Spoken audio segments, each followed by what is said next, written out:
The blue planet grew smaller on the view screen as Commander Kate Mason's ship moved toward the edge of the solar system. The year was 2147, and humanity had spread throughout their home system. Colonies thrived on Mars and the moons of Jupiter. Mining operations extracted resources from the asteroid belt. Earth remained the heart of human civilization, but humans no longer kept all their eggs in one basket. Kate stood tall on the bridge of the UES Defender, the most advanced vessel in Earth's defense fleet. Her dark hair was pulled back in a regulation bun, her uniform crisp and perfect. 30 crew members worked at their stations around her, their faces lit by the glow of screens and holographic displays. "Commander, we're picking up unusual readings near Neptune's orbit," said Lieutenant John Harris. His fingers moved quickly over his console. "Multiple objects approaching at high speed. They don't match any known signatures." Kate moved to his station and studied the data. "How many?" "7 large vessels, Commander. Each one bigger than anything we've built." Admiral Peter Wells appeared on the main screen, his face grim.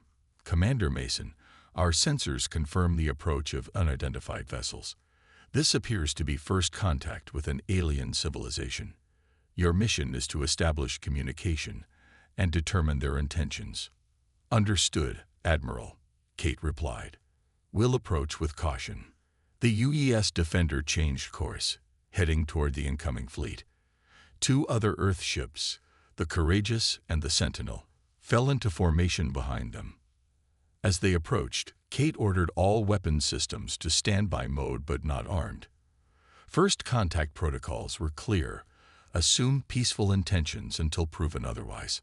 The alien ships were unlike anything humans had ever built. They resembled giant dark blue crystals, moving through space with impossible grace.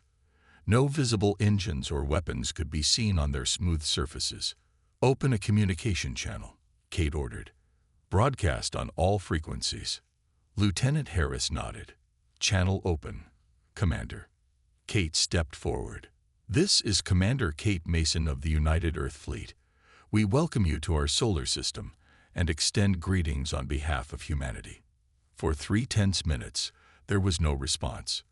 Then suddenly, a series of lights flickered across the surface of the lead alien vessel. "We're receiving a response," Harris said, excitement in his voice. I think it's a language pattern. The computer is attempting to translate." Before the translation could complete, everything changed. The alien vessels suddenly shifted formation, their surfaces breaking apart to reveal what could only be weapon ports. "Shields up! All hands to battle stations," Kate shouted, but her order came a moment too late. Energy beams lashed out from the alien ships, striking the Sentinel before it could raise its shields. The Earth vessel exploded in a silent flash, taking all hands with it. "Return fire," Kate ordered as the Defender rocked from a direct hit. "Get me Admiral Wells." The battle that followed was brief and brutal. Earth's ships were outmatched by the aliens' superior technology. The Courageous managed to land a few hits before being crippled, its crew evacuating in escape pods. The Defender fared better, its newer shields absorbing multiple hits. Kate ordered a tactical retreat, buying time for reinforcements to arrive from Mars. During a brief lull in the battle, Lieutenant Harris called out, "Commander, I've intercepted an alien transmission. Our systems have translated enough to understand they're calling us unworthy inheritors. They planned this attack before they even arrived." More Earth ships arrived, and the battle intensified. Despite heavy losses, the combined Earth fleet managed to damage several alien vessels. Admiral Wells, commanding from Earth, made a difficult choice. "Commander Mason, our forces have inflicted enough damage to force them back. Allow them to retreat." "Sir," Kate questioned, watching as the damaged alien ships began to withdraw. "We've shown we can fight. Now let's show mercy," Wells said firmly. "But send them a message they won't forget." Kate nodded and opened a channel to the retreating alien fleet. Her voice was steady as she delivered humanity's first warning to the stars. "This is Commander Mason of Earth. We spare you this once.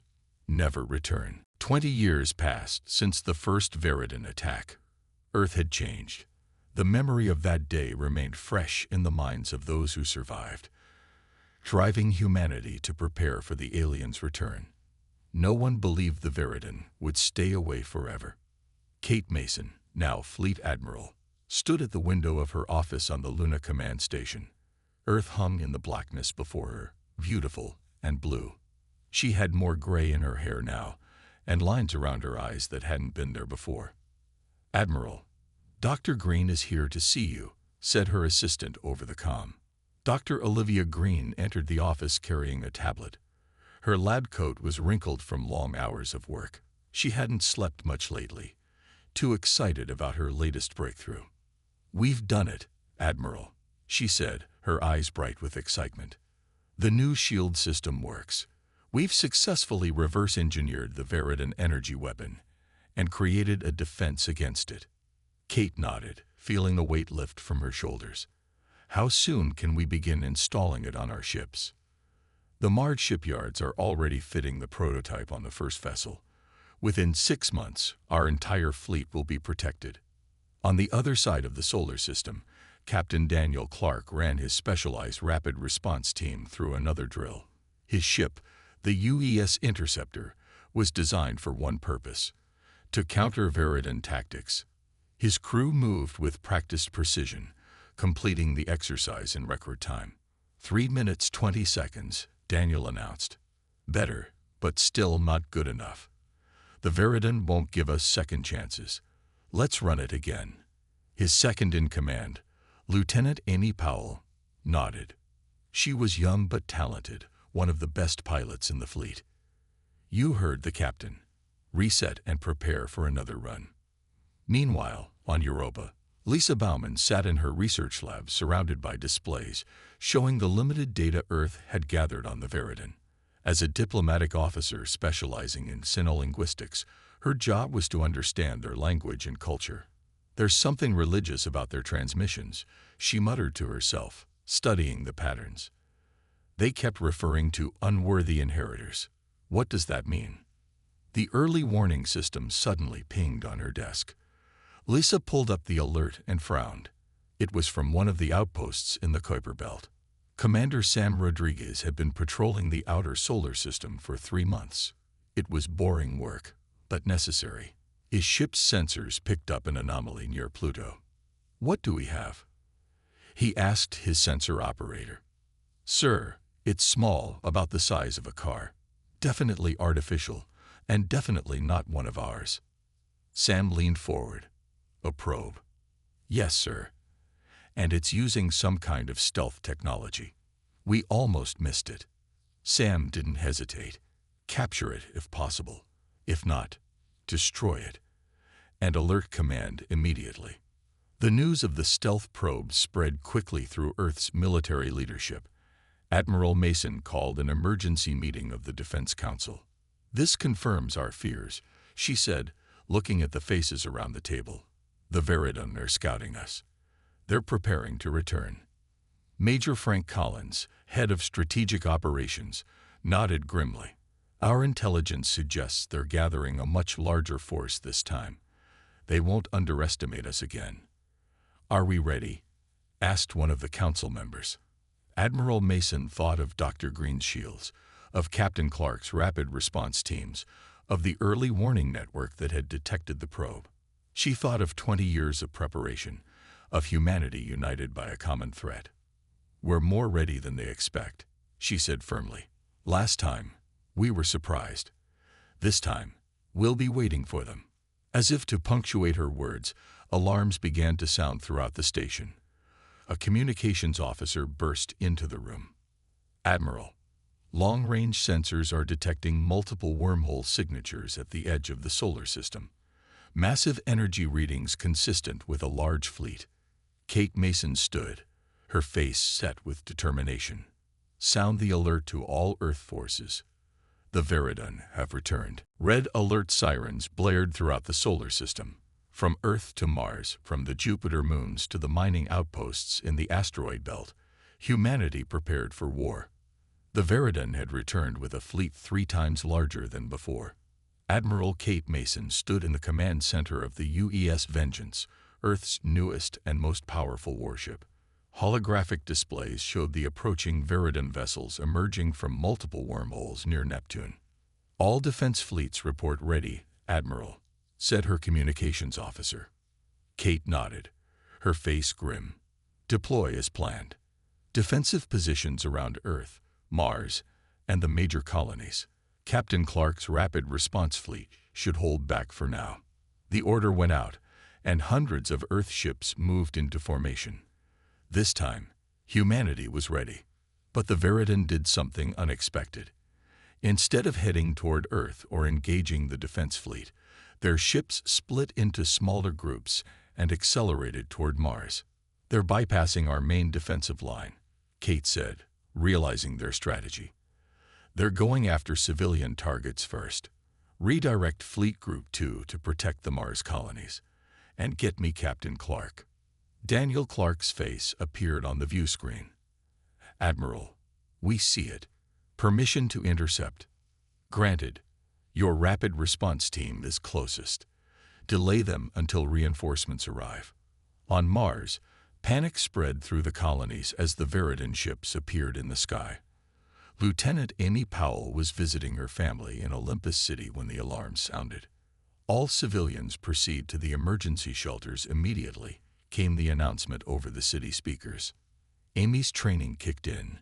She rushed to the nearest evacuation center and found it in chaos. "I'm Lieutenant Powell, Earth Defense Fleet," she announced, showing her ID. "I'm taking command of this evacuation." The local security team looked relieved. Amy quickly organized the civilians into groups and began directing them toward the underground bunkers. "Move in an orderly fashion," she instructed. "Children and elderly first. We have time if we don't panic." Outside, the first Viridin ships entered Mars orbit. Earth's orbital defenses opened fire, destroying 2 enemy vessels. But more kept coming. Captain Clark's team arrived in the Interceptor and 9 other fast attack ships. They immediately engaged the larger Viridin vessels. "Target their propulsion systems," Daniel ordered. "Use the new focused EMP weapons. Remember your training." His ships darted between the larger Viridin vessels, too quick to be hit easily. The new weapons worked better than expected, disabling several enemy ships. One damaged Viridin vessel began to drift toward Mars. Daniel saw an opportunity. "Team Alpha, with me," he ordered. "We're boarding that ship. This might be our only chance to capture Viridin technology intact." Daniel led a team of 12 soldiers in boarding the crippled alien vessel. They moved through the strange crystal corridors, weapons ready. The air was breathable, but had an odd smell. They encountered little resistance. Most of the Viridin had abandoned ship, but in what appeared to be the command center, they found one alien still alive but injured. The Viridin was tall and thin with blue-gray skin and 4 arms. Its large eyes blinked at the humans. Daniel approached cautiously. "We need to take this one alive. Dr. Green and Lisa Bauman will want to study it." Back on Earth, Dr. Olivia Green watched the battle from mission control. Her shield system was working, protecting Earth's ships from the worst of the Viridin weapons. "They've improved their technology," she noted. "But so have we." Lisa Bauman joined her, eyes fixed on the displays. "I need to see that captured ship and the prisoner. Their language materials will be invaluable." The battle for Mars continued. Despite humanity's preparations, the sheer number of Viridin ships was overwhelming. 3 smaller colonies had already been destroyed, though most civilians had been evacuated in time. Admiral Mason's voice came over the comm system to all Earth forces. "Hold the line. We knew this day would come. We've prepared for 20 years. Now we show the Viridin. They chose the wrong species to attack." 1 week into the war, Earth forces were struggling. Despite 20 years of preparation, the Viridin's improved technology gave them an edge. 3 more colonies had fallen. The Mars defensive line was barely holding. Admiral Kate Mason hadn't slept in 36 hours. She studied the battle maps in the war room of Luna Command. Red markers showing Veridan ships outnumbered the blue markers of Earth vessels. "We can't keep fighting like this," she said to her officers. "We're losing too many ships." The door opened and Captain Daniel Clark walked in. He looked tired, but there was a hint of excitement in his eyes. "Admiral, we've learned something important from the captured Veridan ship," he said. "Dr. Green and her team have been studying their systems nonstop." "Tell me you have good news, Captain." "We do. The Veridan ships all connect to a central control system. They rely on it for coordinated attacks. If we can disrupt that system, we can throw their entire fleet into confusion." Kate felt hope for the first time in days. "How do we disrupt it?" "Dr. Green has developed a virus that can infect their network, but we need to upload it directly to one of their command ships." Major Frank Collins, who had been quiet until now, stepped forward. "I've been analyzing their battle patterns. I think I see a weakness we can exploit." He pointed to the holographic display showing Veridan ship movements. They maintain perfect formation at all times. It makes their attacks powerful but predictable. If we can draw their ships into this area near Jupiter, he pointed to a spot on the map, we can use the planet's magnetic field to mask our approach to their command vessel. Kate nodded. "Make it happen. This could be the turning point we need." In a lab on Luna Base, Lisa Bauman sat across from the captured Veridan. A translation device sat between them. After days of work, she was finally able to communicate with the alien. "Why do you attack us?" she asked. "We offered peace when you first came." The Veridan's four arms moved in what seemed like a gesture of religious significance. "You are unworthy inheritors. This system was promised to us by the ancestors. You must be removed." "Promised? What do you mean?" "Our world dies. The ancestors showed us this system would be our new home. But you were here, primitive beings who did not deserve such riches." Lisa felt a chill. "So you attack us because you need a new home. It is our destiny, our right." On the other side of the base, Dr. Olivia Green put the finishing touches on her virus program. She handed the data chip to Lieutenant Amy Powell. "This needs to be uploaded directly into their command ship's main computer. It won't be easy." Amy nodded. "I'll get it done." The plan was set in motion the next day. Major Collins directed Earth forces to make a seemingly desperate attack near Jupiter. The Veridan, sensing weakness, moved to surround them. Captain Clark led a small stealth team in modified ships that could mask their energy signatures. They slipped through the Veridan lines while the main battle raged. "We're approaching the command ship," Daniel reported. "No sign they've detected us." Lieutenant Powell piloted the lid ship with steady hands. "Ready to dock on your command, Captain." The stealth mission was almost discovered when a patrol of smaller Veridan vessels passed nearby, but quick thinking by Daniel's team kept them hidden. Finally, they reached the massive Veridan command ship.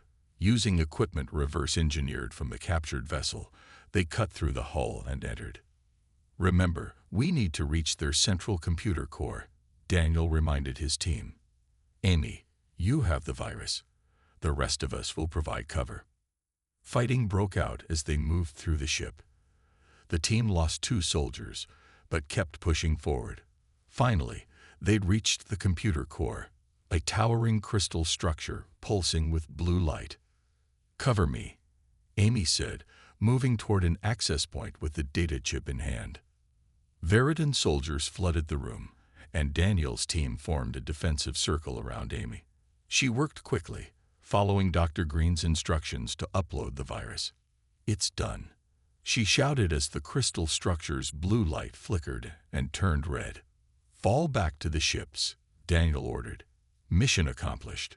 Throughout the solar system, Veridan vessels suddenly lost coordination. Their perfect formations broke apart. Ships collided with each other. Weapons fired at random or not at all. In the war room, Admiral Mason watched the chaos with grim satisfaction. "Now," she ordered, "all ships attack. The tide has turned." Earth ships surged forward in a coordinated attack. With the Veridan fleet in disarray, humanity finally had the advantage. Admiral Kate Mason directed the counteroffensive from the UES Vengeance, her face set with determination. "Target their disabled vessels first," she ordered, "then move on to those still trying to regroup." Earth's forces struck with precision and purpose. Dr. Green's defense systems, installed on all major warships, deflected the scattered Veridan attacks that still managed to target them. The tide of battle had shifted dramatically. Near Mars, Captain Daniel Clark and his team had escaped the Veridan command ship just before it began emergency protocols to purge the virus. They watched from a safe distance as Earth ships surrounded and disabled the massive vessel. "We did it," Lieutenant Amy Powell said, relief in her voice. "The virus worked even better than we hoped." Daniel nodded. "But the battle isn't over yet. The Veridans still outnumber us." On Earth, civilians watched the battle unfold through news updates. For the first time since the Veridan returned, people allowed themselves to hope. 20 years of preparation was finally paying off.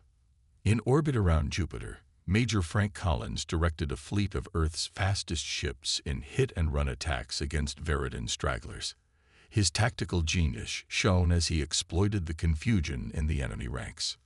"Keep them off balance," he told his captains. "Don't give them time to regroup or establish new command chains." At Luna Base, Dr. Olivia Green worked tirelessly to improve her virus. The Veridan systems were already trying to adapt and overcome it. "We need to stay ahead of them," she told her team. "Keep modifying the code. Every time they find a workaround, we need a new version ready." Lisa Bauman continued her conversations with the captured Veridan. She had learned much about their culture and desperation. "Your people face extinction, so you sought to cause ours," she said to the alien. "Did you ever consider that we might have helped you if you had asked instead of attacked?" The Veridan's large eyes blinked slowly. Help from lesser beings would be disgrace. The ancestors promised us this system. It is our right. And yet, here we are, defeating your forces. What does that say about who is lesser? In the asteroid belt, a group of Veridan ships attempted to reestablish a defensive position. Admiral Mason directed 3 Earth battle groups to surround them. "No escape this time," she said. "Show them what happens when they attack our homes." The Earth ships closed in, their weapons at full power.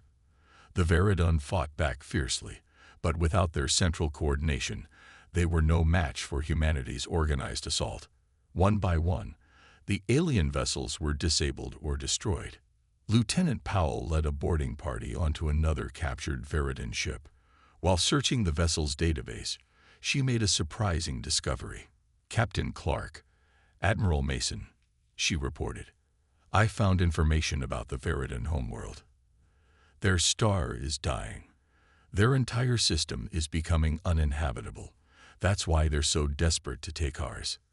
Kate received this news with mixed feelings. "They're fighting for survival," she said quietly, "just as we are." "Does that change anything, Admiral?" asked one of her officers. Kate's eyes hardened.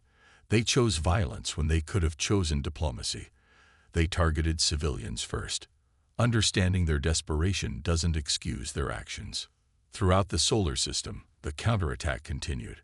Earth forces reclaimed the Mars colonies one by one.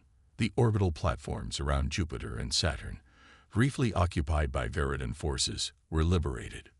After 2 weeks of intense fighting, the remaining Veridan ships began to retreat.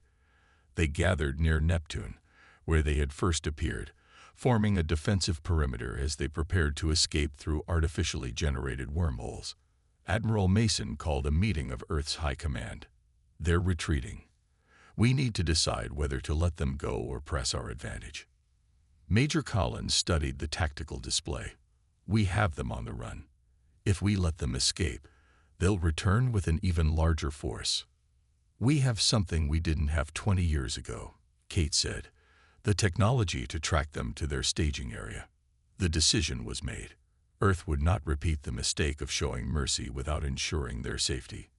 "Prepare pursuit vessels," Admiral Mason ordered. "This time, we follow them home." The decision to pursue the Veridan was not made lightly. Admiral Kate Mason called a special meeting with Earth's highest leaders to discuss the next steps. They gathered in the secure conference room at Luna Command, faces grave as they considered their options. "We have the ability to track the Veridan through their wormholes," Kate explained. "For the first time, we can follow them back to their staging area. The question is, should we?" President Laura Bennett looked at the faces around the table. 20 years ago, we showed mercy. Admiral Wells allowed them to retreat. That decision has cost us thousands of lives. Dr. Olivia Green cleared her throat. "With all due respect, Madam President, we've learned that the Veridan are desperate. Their home star is dying. They're looking for a place to survive. Which doesn't excuse targeting civilian colonies," Captain Daniel Clark said firmly. He had seen the destruction firsthand. "If we let them go now, they'll return with a larger force. Next time, we might not be able to stop them." Lisa Bauman spoke up. "I've spent more time talking to our Veridan prisoner than anyone. They believe they have a religious right to our system. Mercy won't change their minds. They see it as weakness." The room fell silent as everyone considered the options. Let the Veridan go and prepare for another attack in the future, or pursue them now and end the threat permanently. Major Frank Collins displayed tactical simulations on the main screen. "We've analyzed their retreat pattern. They appear to be heading toward a star system 12 light-years from here. Based on their technology, that's likely their staging area, not their homeworld." Kate studied the data.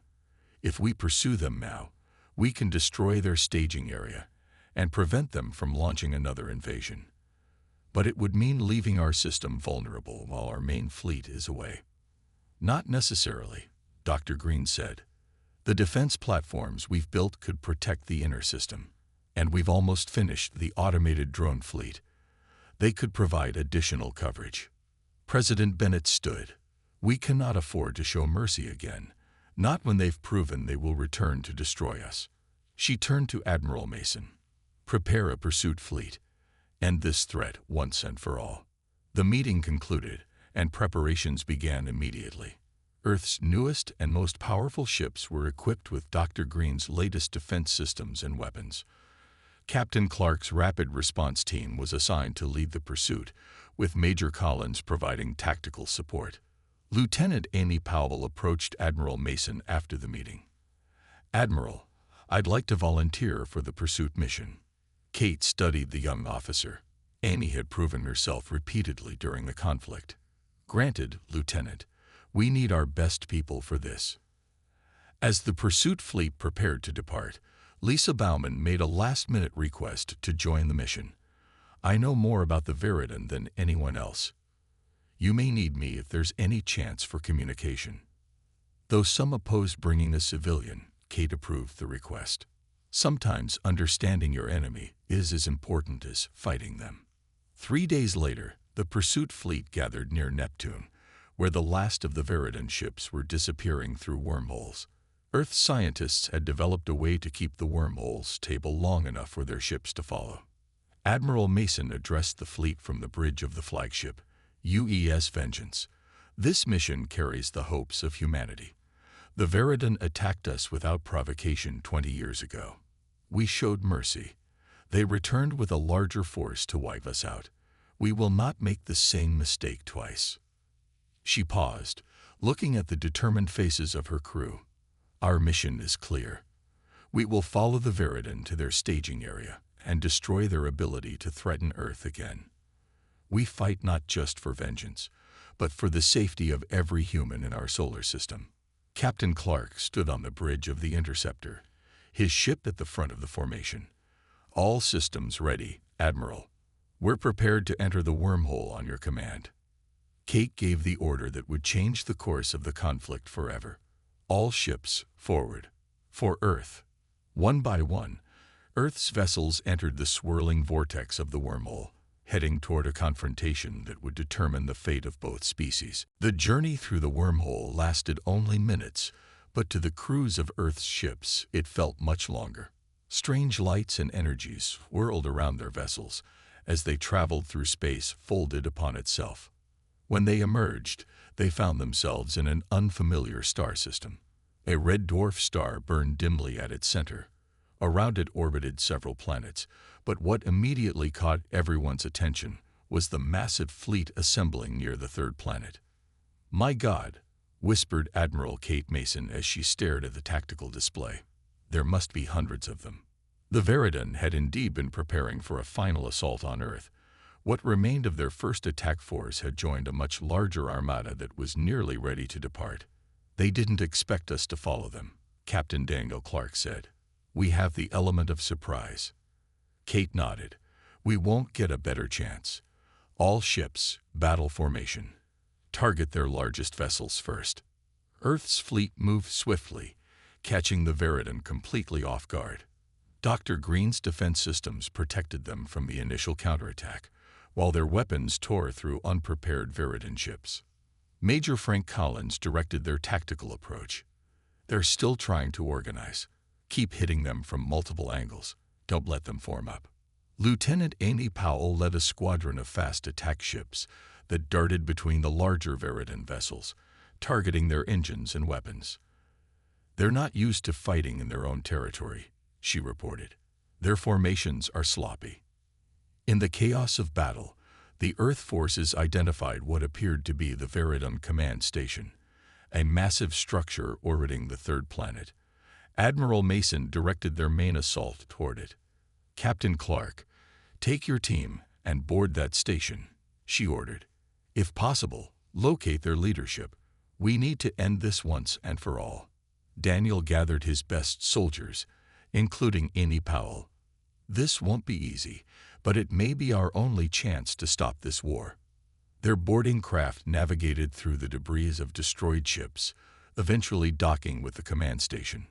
Fighting their way inside, they encountered heavy resistance but pushed forward. Lisa Bauman accompanied them, her knowledge of Veridan language and culture proving invaluable as they moved through the station. "This way," she said, pointing to symbols on a doorway. "I believe their leaders would be in the central chamber." After fierce fighting, they reached what appeared to be the command center. Inside, a group of Veridan, their skin a deeper blue than the others they'd encountered, stood around a crystalline table displaying holographic battle plans.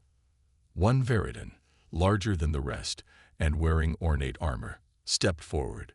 "You have invaded our sacred space," it said through a translation device. "You will die here."